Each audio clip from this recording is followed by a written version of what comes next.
രണ്ടാം സ്ഥലം. ഈശോ മിശിഹ കുരിശ് ചുമക്കുന്നു. ഈശോ മിശിഹായെ, ഞങ്ങൾ അങ്ങയെ കുമ്പിട്ട് ആരാധിക്കുന്നു. എന്തുകൊണ്ടെന്നാൽ വിശുദ്ധ കുരിശിനാൽ അങ്ങ് ലോകത്തെ വീണ്ടെടുത്തു. പ്രിയപ്പെട്ടവരെ, നമ്മുടെ ജീവിതത്തിലെ കുരിശുകളെ എന്നെങ്കിലും നാം ഇഷ്ടപ്പെടാറുണ്ടോ?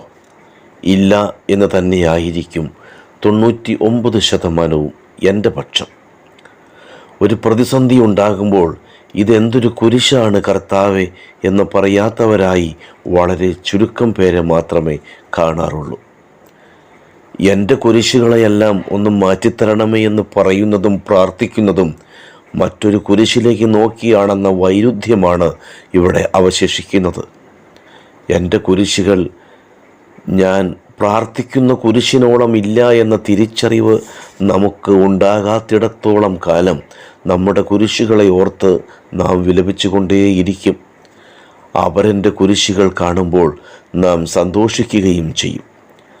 ഈ നോമ്പുകാലമെങ്കിലും എൻ്റെ കുരിശുകൾ ഞാൻ തന്നെ വഹിക്കേണ്ടതാണെന്ന് തിരിച്ചറിയുവാനും അവരെൻ്റെ കുരിശുകളിൽ അവന് താങ്ങാകാനും കാൽവരിയിലെ കുരിശ് നമുക്ക് പ്രചോദനമരുളട്ടെ. കർത്താവെ, അനുഗ്രഹിക്കണമേ.